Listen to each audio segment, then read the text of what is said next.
Venimos en Voz y Voto haciéndonos ecos de algunas de lo que son las discusiones con las que abrió el año. Está la discusión impositiva, muy asociada al gasto público, y el gasto público tiene que ver con muchas cosas, dentro de eso con obras públicas, que también son un tema importante, un tema de preocupación en general en el país. Y en Córdoba vamos a hablar de eso con quien es responsable de la cartera de Obras y Servicios Públicos, el ministro Fabián López. Bienvenido, ministro, ¿cómo está? Muy buenas tardes, ¿cómo están? Muy bien. Bueno, yo mencionaba esta cuestión, esta centralidad que tiene la obra pública. En Córdoba viene siendo importante en las administraciones provinciales de los últimos años. Es también un tema de discusión nacional, porque bueno, la gestión de Javier Milei frenó el gasto en obra pública durante todo el año pasado, la inversión en obra pública. Bueno, la puso en discusión a su manera desde otro costado. Hay un criterio claramente diferente en la provincia. Antes de ir más a los temas provinciales, yo le quería arrancar preguntando eso. ¿Qué consecuencia, usted que tiene una mirada bien técnica sobre ese aspecto, ha tenido llevar ya un año en el que no se invirtió de parte de la Nación nada en obra nueva ni en mantenimiento de infraestructura y de todo lo que es obra pública?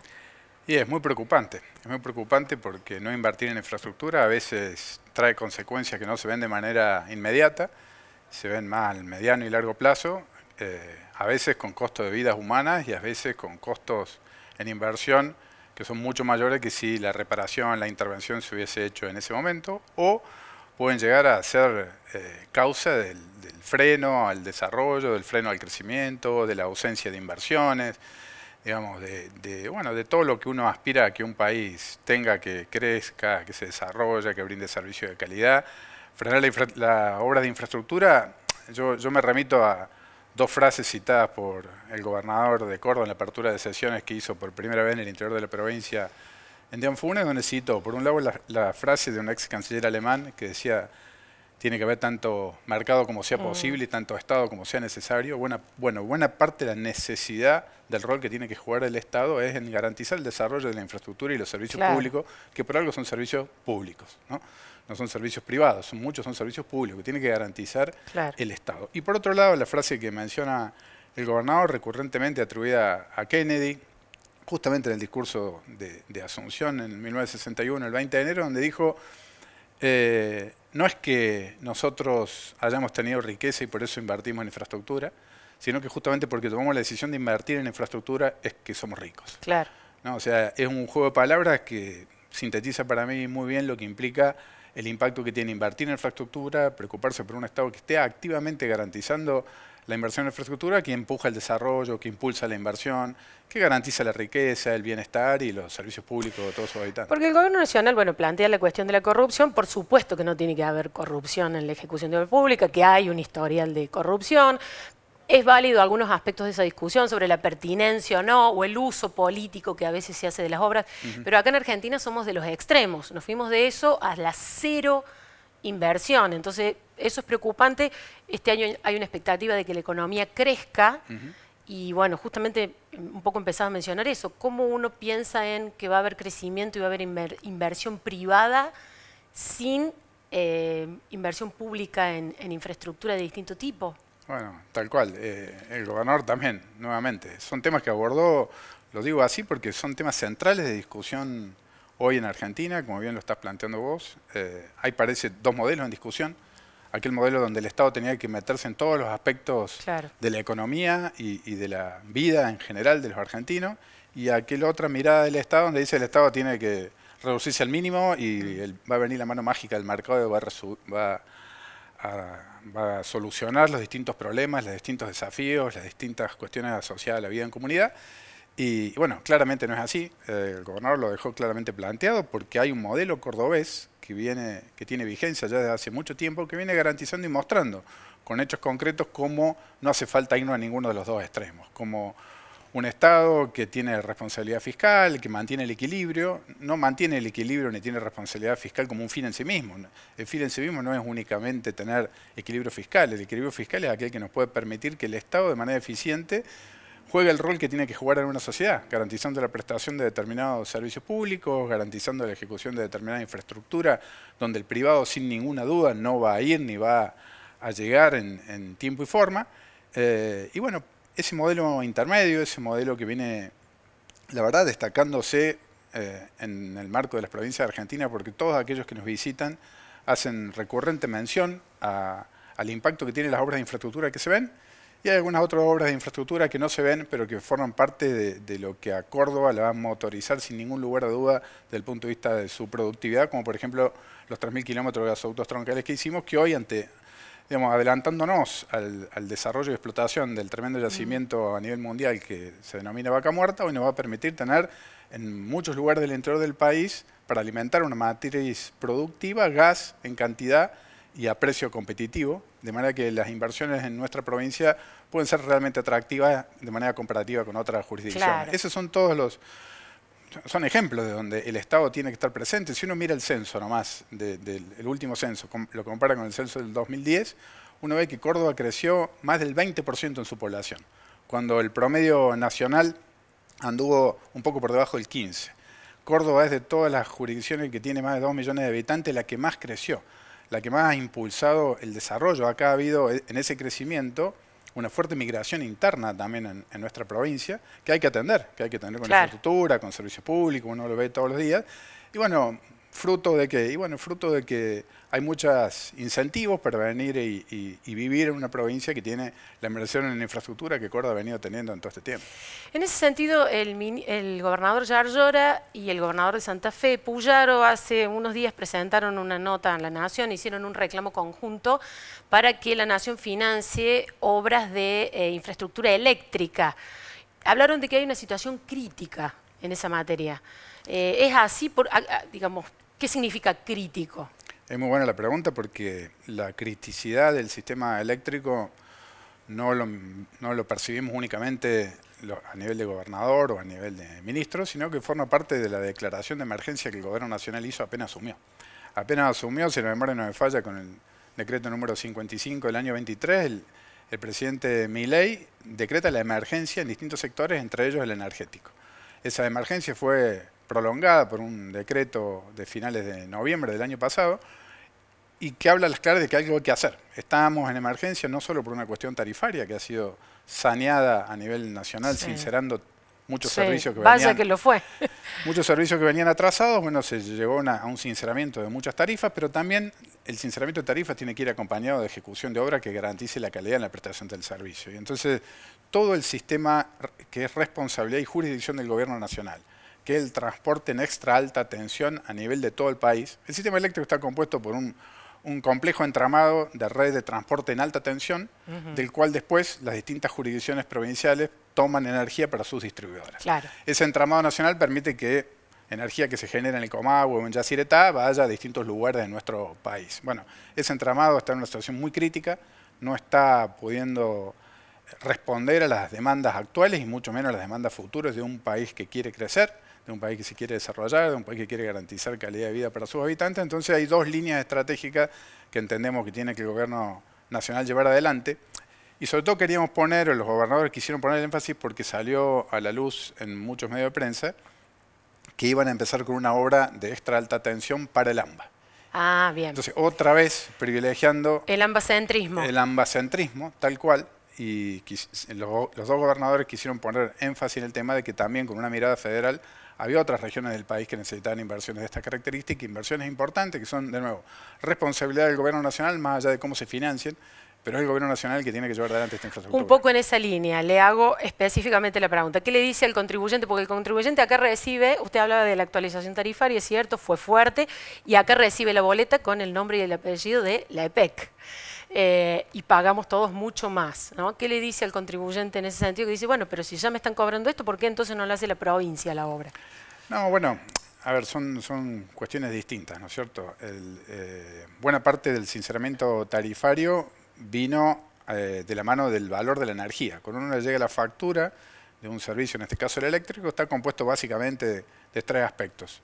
La energía que PEC va y compra en el mercado mayorista, o sea, la energía que se genera en Argentina y que viene por esas líneas de extra alta tensión, la compra para después distribuirla entre los distintos medidores de la provincia de Córdoba. Al comprarla, tiene que distribuirla, tiene todo un costo local, el distribuirla, el mantener las líneas, ejecutar la estación de transformadora, etcétera. Bueno, eso es lo que se llama VAT y es la segunda parte de la factura. Y la tercera parte de la factura son impuestos, ¿no? Tengamos presente, el otro día un productor me decía que hay algunos usuarios de la provincia de Córdoba que pagan el 27% de IVA.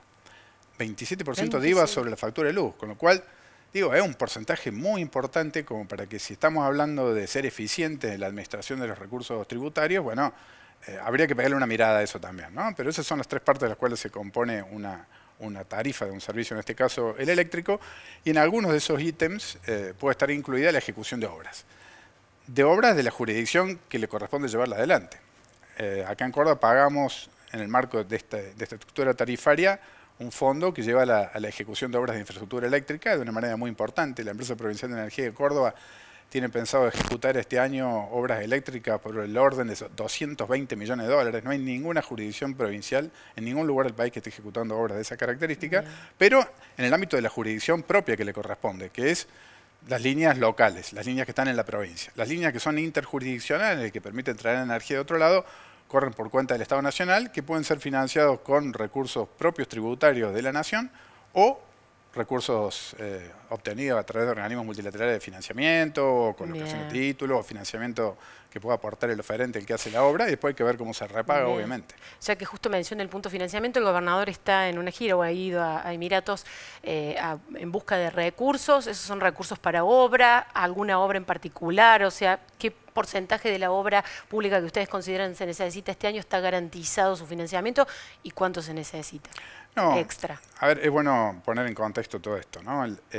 Nosotros el año pasado, números globales en moneda dura, en millones de dólares estadounidenses, devengamos en inversión en infraestructura 810 millones de dólares. Bien. Y tenemos presupuestado este año 882 millones de dólares, o sea, un 9% más del devengado del año anterior, lo cual permitió durante el año 2024 finalizar 157 obras por un monto de 745 millones de dólares y tener ahora en ejecución 183 obras por 947 millones de dólares.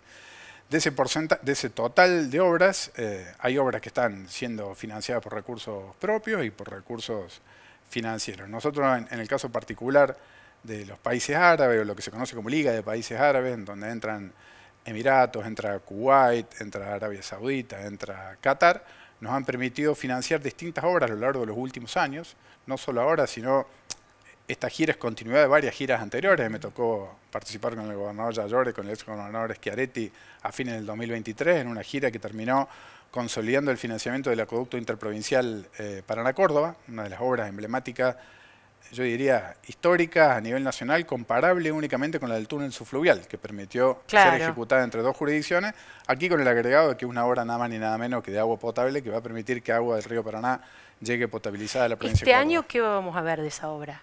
Bueno, esa obra está dividida en 8 tramos, en 8 etapas, más o menos de 50 millones de dólares de financiamiento en cada una de ellas. La primera ya está en ejecución, financiada por el Fondo Kuwaití. Las dos siguientes, nosotros le ponemos letra a cada módulo. El módulo A está en ejecución, el módulo B y el módulo C. Recordarán que hace un mes y medio o 2 meses vinieron representantes del Fondo Saudí para firmar ya directamente con el Gobierno Nacional el contrato de garantía y el de contragarantía, dado que el contrato de préstamo ya lo habíamos firmado por 100 millones de dólares. Esos 100 millones de dólares nos permiten entonces poner en marcha 2 módulos más. En esta gira que está haciendo el gobernador probablemente traiga buenas noticias referidas, no quiero adelantarme porque la confirmación la tiene que dar él, de algunos módulos o algún módulo más. La continuidad que permitirá su continuidad, más algunas otras obras que están siendo consideradas, porque el Fondo Saudí, cuando vino a firmar la garantía a Ciudad Autónoma de Buenos Aires con el Gobierno Nacional, visitó los días anteriores acá en la provincia de Córdoba y se le mostró un menú de opciones de obras de infraestructura que a ellos les interesó y que el gobernador va a tratar de consolidar ahora en esta gira. Para cerrar, si tiene que listar 3, 4 principales obras que tiene que ejecutar, iniciar o concluir este año en la provincia, ¿cuáles dirías que son? Y una de las que estamos dando inicio, estamos ejecutando y probablemente sea una de las obras más grandes de infraestructura que tenga nuestro país, la circunvalación de Río Cuarto, como obra vial también el viaducto que acabamos de llamar a licitación, que va a permitir conectar la circunvalación de la ciudad de Córdoba con la salida de la Ruta 36, va a ser como viaducto, sin ningún lugar a duda, la obra más grande en infraestructura, que cerca de 45 millones de dólares que vamos a ejecutar a través del Camino a la Sierra. Después el acueducto Paraná-Córdoba, sin ningún lugar a duda, va a ser una obra estratégica que va a ejecutarse durante todas estas gestiones, pero como decía recién, es una obra icónica a nivel, nacional. Y después tenemos un sinnúmero de obras de distintas características, entre las cuales podría mencionar lo que probablemente termine denominándose el segundo camino a las altas cumbres, que es el camino a los gigantes, ¿no? Que se ejecuta desde Tanti a Taninga a lo largo de la ruta provincial 38 y que va a permitir cerrar un circuito turístico. Y tenemos innumerables obras de agua, cloacas, viales, eléctricas y obras eléctricas de muy alto impacto, como es la estación transformadora que está ejecutando EPECA acá en la localidad de Malvinas, o la que va a estar ejecutando en breve en Arroyo Cabral, líneas de 132 que van a permitir llevar energía eléctrica a aquel sector de la provincia que en la apertura de sesiones el gobernador destacó como parte de la prioridad que la provincia va a asignar a la ejecución de obras, que son los 10 departamentos de nuestra provincia que están en el noroeste provincial y los 2 que están en el sur-sur. Bueno, EPEC tiene muchas obras de infraestructura eléctrica para abastecer con energía justamente el desarrollo y apuntalar el crecimiento de esa zona. Así que la verdad, fíjense, en ejecución hoy tenemos 183 obras y tenemos en carpeta para anunciar e iniciar en breve 38 obras más, todas de alto impacto para el crecimiento, para el desarrollo económico, para la prestación de servicio de calidad y para la calidad de vida de todos los cordobeses. Bien. Bueno, ministro, muchas gracias. Claramente va a tener un año bastante ajetreado. Vamos a estar ocupados, sí, bien ocupados. Muchísimas gracias. No se vayan, seguimos con Voz y Voto.